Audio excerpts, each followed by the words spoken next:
શું આપના કમરના મણકાની ગાદી ખસી ગઈ છે? શું આપણા પગમાં પણ ખાલી ઝનઝનાટી કે બળતર થાય છે? શું બેસીને ઊભા થતી વખતે કમરમાં અસહાય દુખાવો થાય છે? શું આપ પણ કમરમાં અત્યંત જકડામણ કે દુખાવો અનુભવી રહ્યા છો?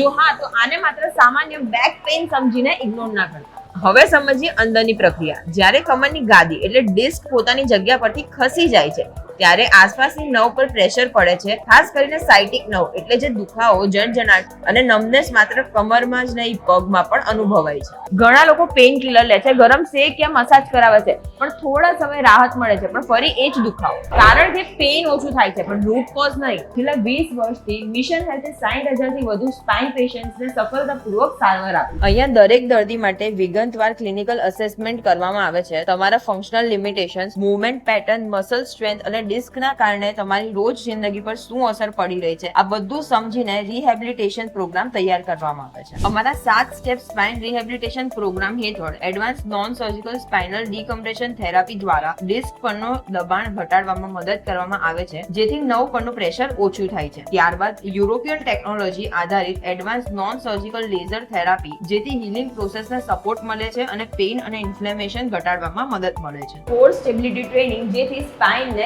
યોગ્ય સપોર્ટ મળે છે. માત્ર પેઇન રિલીફ નહીં, પણ લાંબા સમય સુધી સારી મૂવમેન્ટ જાળવી રાખવા મદદ કરવામાં આવે છે. જો તમે પણ સ્લીપ ડિસ્ક અથવા સાયટિકાના દુખાવાથી લાંબા સમયથી પરેશાન છો, તો માત્ર દુખાવો સહન ના કરો. આજે જ મિશન હેલ્થમાં તમારી અસેસમેન્ટ બુક કરાવો.